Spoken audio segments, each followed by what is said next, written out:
Hello guys, Gregor Bear Claw back with another video. So, got back from church like, I don't know, 45 minutes ago. Ate some breakfast even though it's 1 o'clock. But figured I'll just do a real quick video today. There's actually a present for my older brother. But I was wondering if any of you guys knew. Now, what I'm about to say is knowledge I got back when I was like 7 years old, okay, a long time ago. So, I always wondered why me and my family did stockings on Christmas and presents on Epiphany when the rest of our extended family did the exact opposite way. Come to find out, all my family did it that way. All my extended family except for my parents and all my siblings. Okay, and I was wondering, why was that so? So my mother explained that Jesus Christ was born on Christmas. So thus we get stockings on Christmas, and since Jesus got his presents, gold, frankincense, and myrrh on Epiphany, it would be right and just for us to get our presents on the same day that our Lord got presents. Now, I do not know if that is 100% correct of what I was actually told, okay? Fairly sure what my parents told me were, as a matter of fact, I know what my parents told me was right. It's just I don't know if my memory from that long ago is correct. So, we had presents on Christmas, and right now I'm on Epiphany, because today is Epiphany Sunday. Just finishing up a present for my older brother. I know he already has a cross, but what's better? A cross you purchase offline, or a cross your younger brother makes you? This one's better, honestly. Now, for the Roman people, this is not a Roman cross. I will inform you guys that much. This is a, now I do not know the actual term, but I got this design from a church I used to go to. It was a Byzantine church. It's, to my knowledge, it still fell under like the leadership of the Roman church, but it was a Byzantine church. Now, all of that technical stuff, that goes to my dad. He knows all that stuff. Me, anytime I have questions about that, I go to him, but I should probably do my own research, honestly. Just because it's always better to know yourself instead of relying on other people. But still, this is a Byzantine-based cross. And so, standard Roman would just be this part going down and this part going across. Now, I believe that this part right here is just to represent the plank of wood that was placed above Jesus' head. And then down here, I believe this is supposed to represent the thing that they nailed Jesus' feet to. Do I know that for sure? No, because I came home one day and I'm like, I want to make a cross. And then one of the ladies at the parish said, hey, I heard you were making some crosses. Could you make crosses for our parish? And I'm like, sure. And I made like $10 off of it. I made 4 crosses. Took almost 4 freaking years for them to sell, mainly because the population of the church fluctuates. Because, fun fact, a lot of Romans went to that church. Like, a lot. I never officially changed from Roman to Byzantine. So, yeah. But this is my 5th or 6th cross. This is 2 times the size of my original one. My original one, I believe, was 12 by... Wait a second. This one's 24 by 12. I think. It's been like 4 years since I made this cross. It's just been hanging up over there. in my shop. But also, another fun fact. You guys actually don't have to purchase your own cross, because you can make your own. I made this one. I made my very first cross. This piece was backwards, and this piece was also slanted down the wrong way. I made it myself. Took it to church with me one Sunday, and I asked the priest, I'm like, hey, I made this cross. Can you bless it for me? He said, sure. So it hung right up over there on my bookshelf area for almost 3 years. 3 years it hung right there. I would walk in, I would do a deep bow, just like you're supposed to, and that's how I'd start my day in the shop. But then I moved, so I'm like, hey, I want a cross in my bedroom. So I took that cross to my bedroom, and just recently I got a Roman cross that belonged to my grandmother. Just a classic looking Roman cross, still gorgeous. I actually kind of want to make one now. But it's square wood. This is round wood. And this is off the property I'm currently living on. And I believe it's fir. It's fir or cedar. I can't quite remember which one it is. I'm going to go with fir. I'm probably wrong. But right now, looks gorgeous. Personally, it looks gorgeous, okay? But it's not gorgeous enough. I've seen how this looks burnt and non-burnt. I'm going to say ultimately, I'm going to burn it because it's going to look cool. So yeah, figured I would do a weird video of me just chatting. I'm like, what's the harm in it? I chat, you watch. Probably just put me on in the background to kind of just mellow out any sort of browsing you're doing, because hey, who cares? I mean, like, as long as you guys click on this video and watch like 2 or 3 seconds in, I get a view for it. It's good.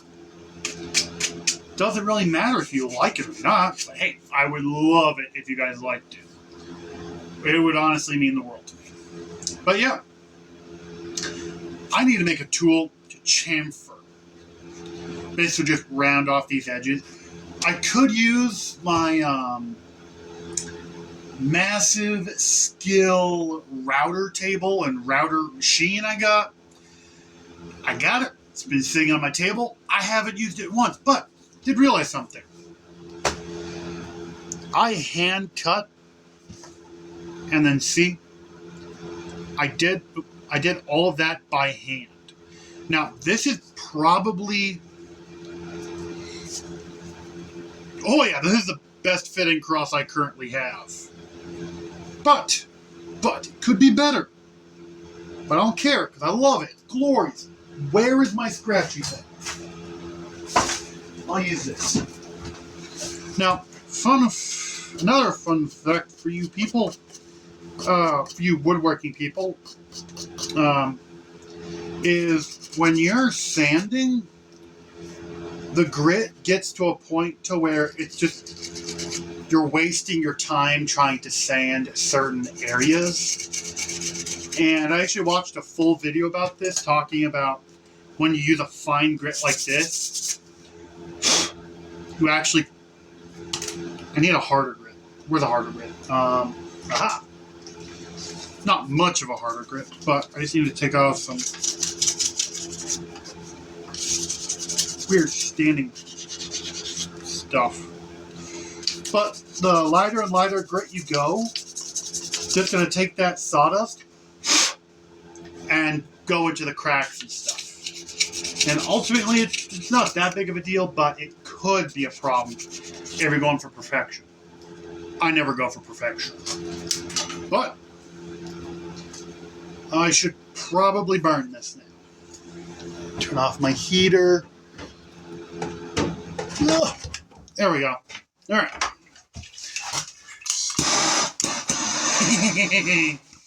Let's go.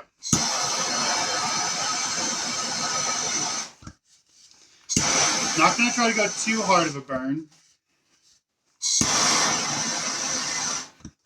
because I do want it to have some texture.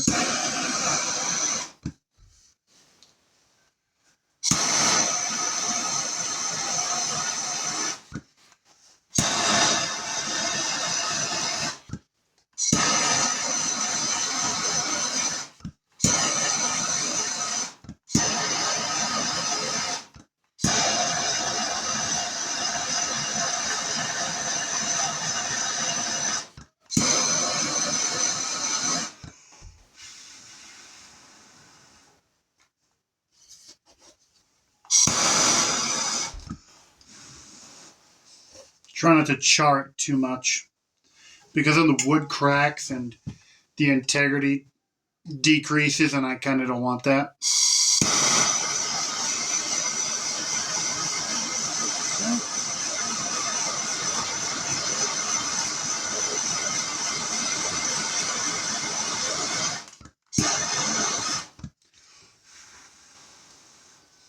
Also, wood shrinks when it's under heat. So, I believe those are 10-penny nails. I don't know what I'm thinking about. It has a 10 on it, and I heard of people refer to nails as 10 pennies, so I also chopped off the rest of the nail. Can you even see it? It's right there. And then I sanded it off to a nice, smooth, yeah, you know.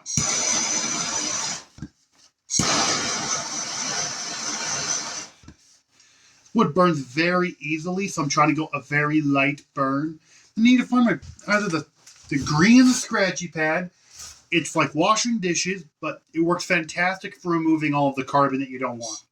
Or a light sanding pad.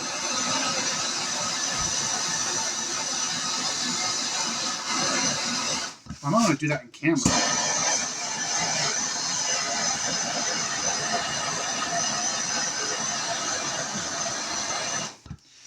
I changed my suspicion. I believe this is pine. Because, actually, no. I'm getting all my wood stuff wrong today. Fir, from what I've seen, is a finer grain. And the fir I've worked with is way softer than pine. I kind of feel like pine's a bit of a brittle wood. So, yeah.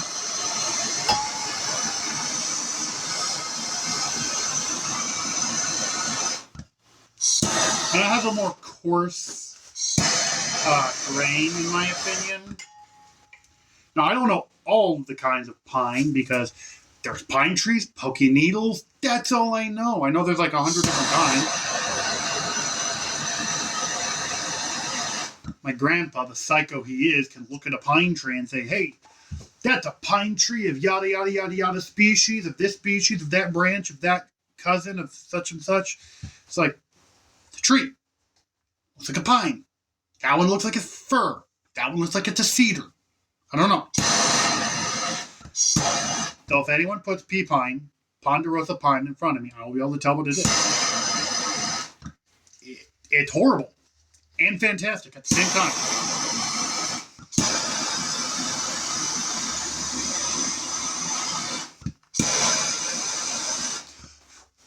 Also, I think I'm going to be doing another axe video coming up here soon.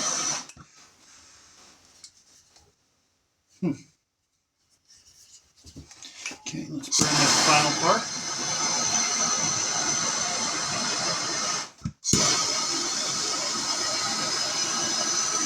Also, this is last second. Like, everyone's almost here already, and we're going to start doing the gift give out. So, I'm literally out in my shop not too long before we're going to start doing the whole gift give out stuff, and I'm just finishing up the present.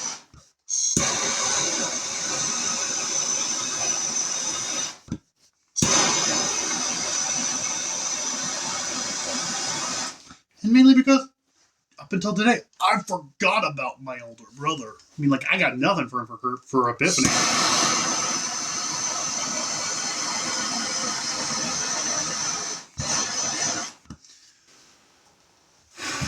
Oh.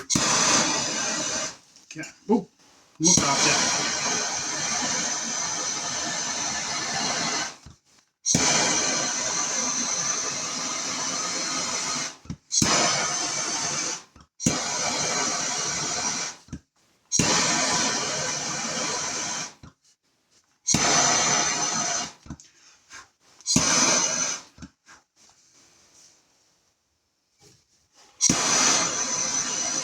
Okay. There we go. All right.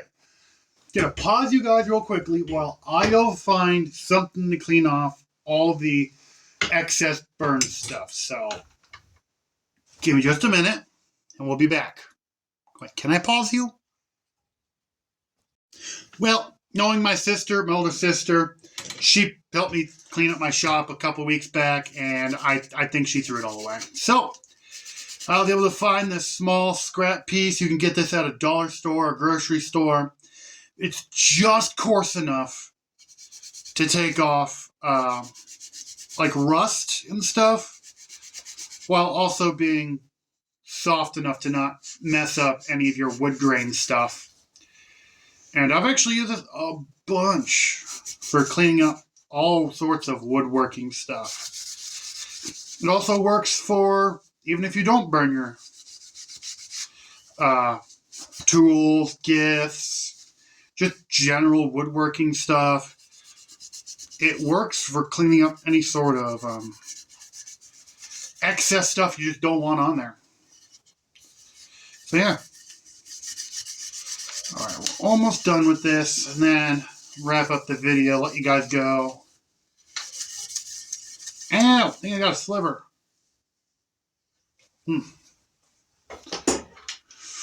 Oh! Fix it.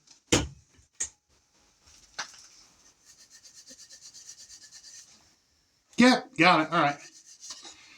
Stupid sliver. Right in the soft part of my finger. Up, get back here.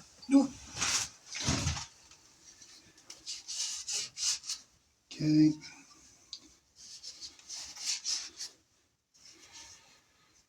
All right. Then I got to go in the house and put all the siblings' presents together.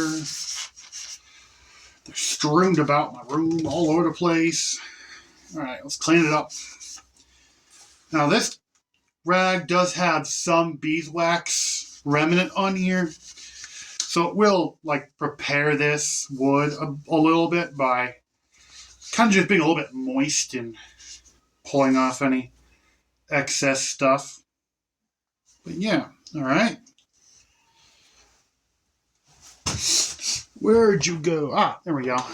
Hiding from me. Okay. I'm gonna clean off the head. That's pretty dirty.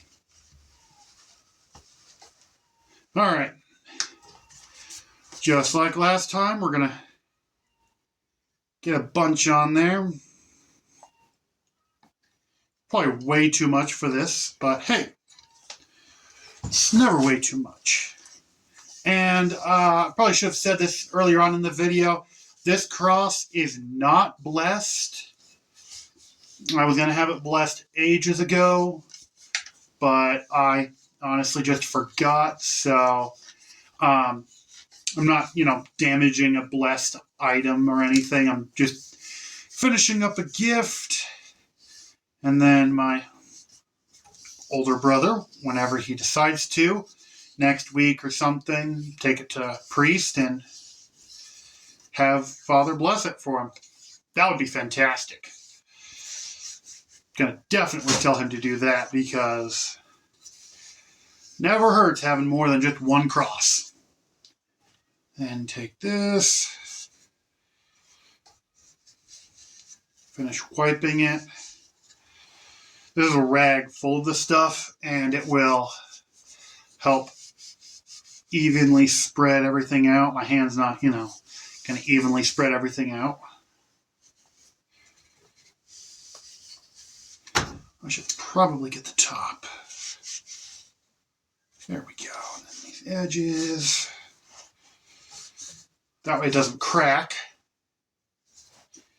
And a lot of the woodworking crosses, and fixed up some cutting boards, made some handles for knives and stuff. All of it is covered in the food grade beeswax I get, because the words are backwards. Sorry about that. I don't like using the chemicals. First of all, it's not good for you when you're using them. You have to wear gloves, respirator, all of this stuff. And it's just not good for you. And then if someone like licks it, babies, young siblings, they do some weird stuff. They lick it.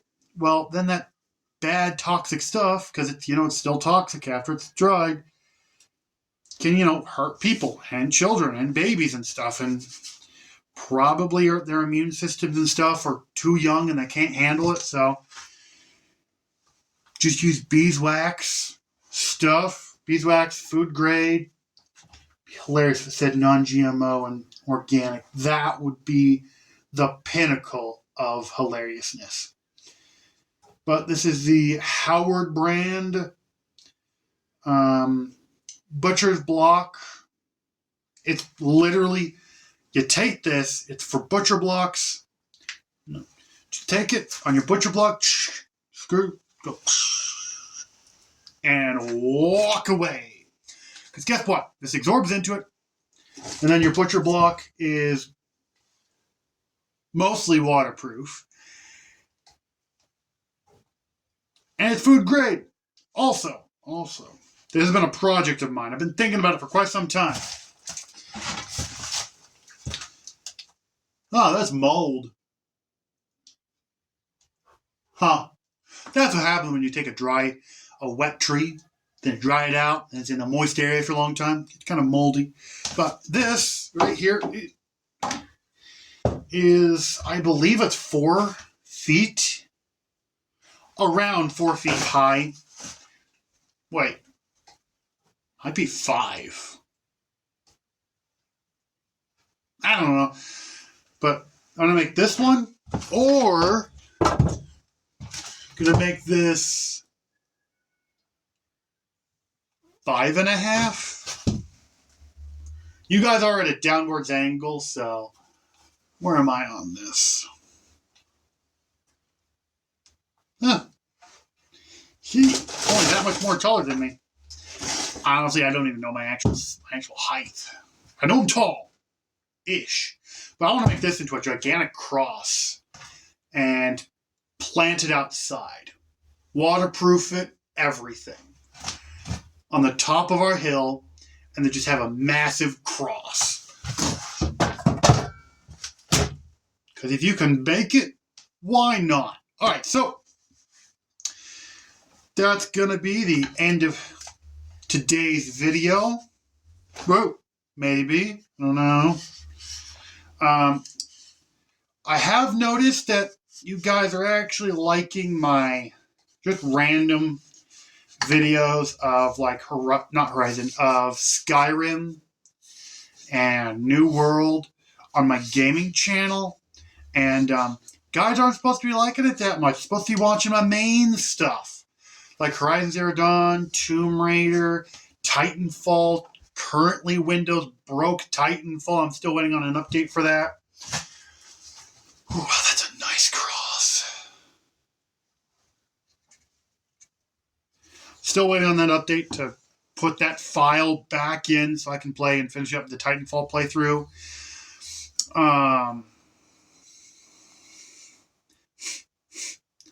Wow. Like a choo-choo train. That's funny. So, got playthroughs. Go check out my second channel, Bear Claw Gaming. Go check out my older sister's channel, Jade Fire 1993. And go check out my younger sister, Foxtail. Is there a number in her name? Kind of feel like it'd be like Foxtail 99. I think that might be it. I don't know. That is a shockingly straight.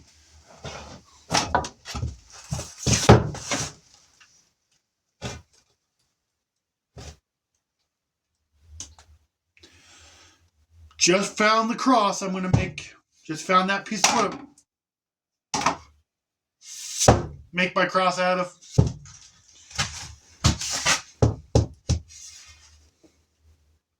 It's up to my forehead. Probably 6'1". I'm going to say 6. Because I usually try to go hard measurements. That would be 4 of these. That would be 48. 48. This is 2 foot. Yeah, 6 foot. All right. Gonna end the video before I hold you guys up too much longer. Hope you guys have a wonderful day. God is awesome. Have a wonderful day. See you guys next time. Bye.